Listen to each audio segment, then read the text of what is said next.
He was there. He showed up, paid the bills, kept the lights on. But there was something he never gave you. And you have spent your entire adult life trying to find it somewhere else. It's the approval of a boss who never quite seems satisfied. In a partner whose love you work constantly to earn. In a relationship with God that somehow always feels like you are one mistake away from losing it. You didn't grow up without a father. You grew up without something your father couldn't give. And until you understand what that is, and where it went, it will keep showing up in places you never expected. Today we need to talk about it. The father wound is not always dramatic. It does not always involve abandonment, addiction, or abuse, though it can. More often, it is quieter than that.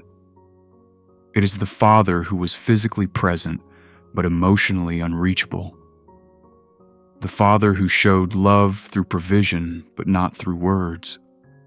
The father whose approval felt perpetually out of reach.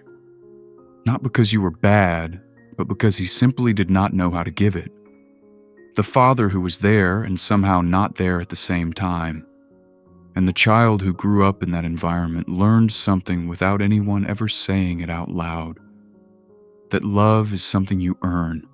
That approval is something you perform for, and that the gap between who you are and who you need to be is something you carry quietly, alone.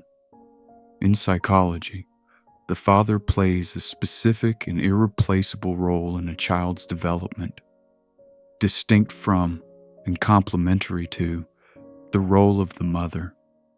While the mother's relationship shapes the child's earliest sense of safety and attachment, the father's relationship shapes something different. The child's sense of competence, of worthiness in the world, of whether they have what it takes.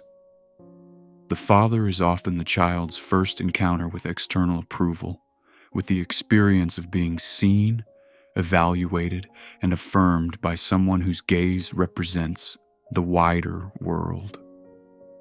When that affirmation is consistent and genuine, the child develops what psychologists call a secure sense of self, an internal confidence that does not depend entirely on external validation. When it is absent, inconsistent, or conditional, the child develops a hunger for that affirmation that follows them into adulthood, and they begin looking for it everywhere. This is what the father wound produces at its core. Not necessarily trauma in the clinical sense, but a chronic ache for a specific kind of validation that was never fully received. You see it in the high achiever who cannot celebrate their own success because no amount of achievement ever fills the space where their father's pride was supposed to live. You see it in the person who collapses in the presence of any authority figure, boss, pastor, mentor, because something in their nervous system still reads those relationships through the lens of a child waiting to be approved. You see it in the person who has an inexplicably difficult time believing that God actually loves them, not as a theological proposition, but as a felt, embodied reality. Because the first experience of a father's love was either absent or conditional, and that template has been quietly projected onto the divine ever since. This last point is one that Christian communities rarely address with the honesty it deserves. The doctrine of God as Father is central to Christian faith.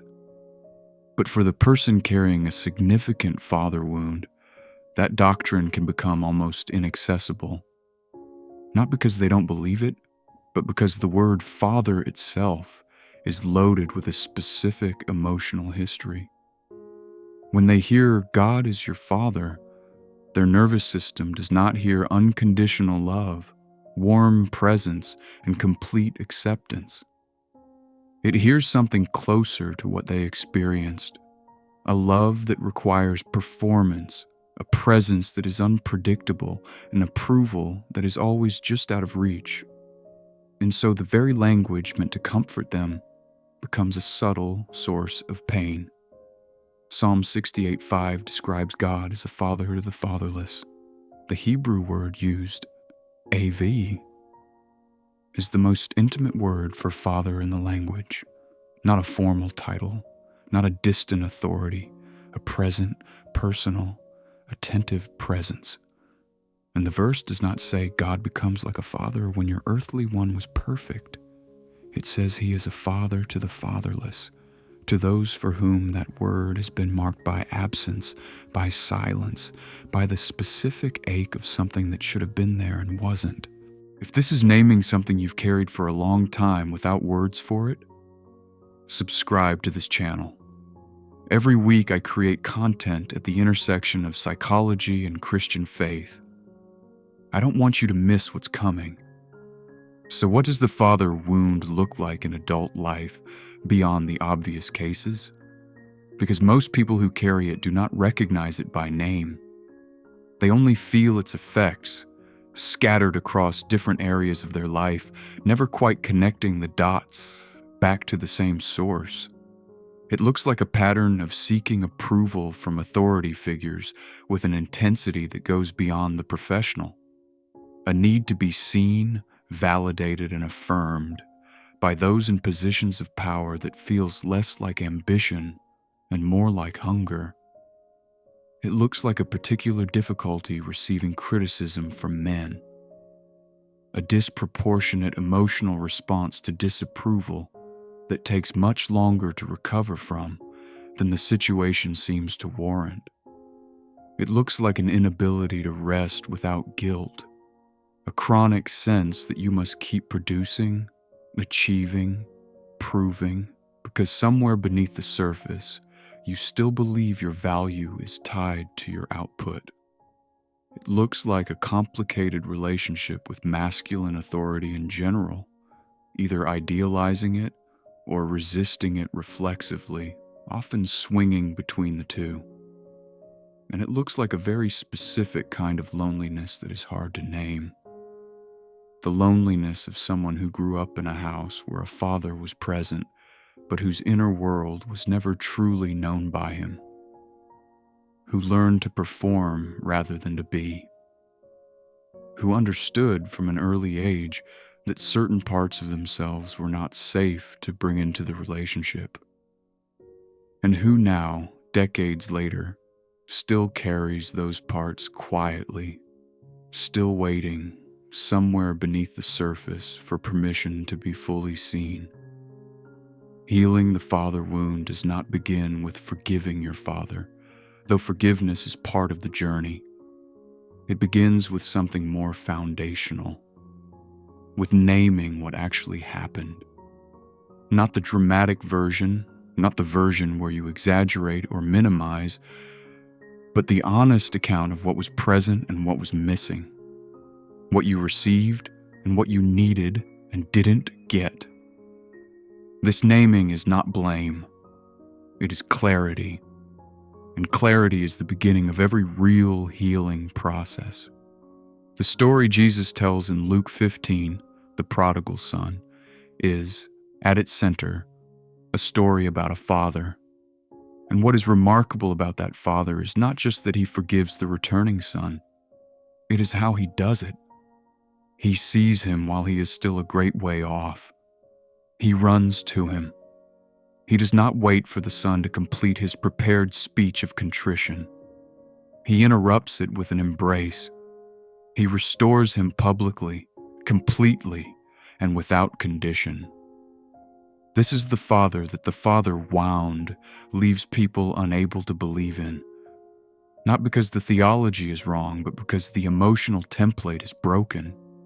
And healing the father wound is in part the slow, faithful work of allowing that template to be revised, of letting the running father of Luke 15 become not just a doctrine, but an experience.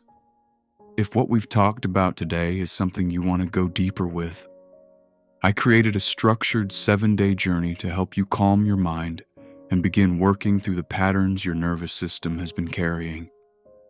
It's called the 7-Day Guided Journey to Calm Your Mind. The link is in the description below. It's practical, it's gentle, and it's built for exactly this kind of inner work. Take the next step at your own pace. You were meant to know what it feels like to be approved of, fully, unconditionally, without earning it. That is not a wish. That is what you were designed for. And the God of Scripture is not waiting for you to perform your way into His acceptance. He is already running. Subscribe to this channel. Every week I create content at the intersection of psychology and Christian faith, because your inner life matters. You are not alone in this.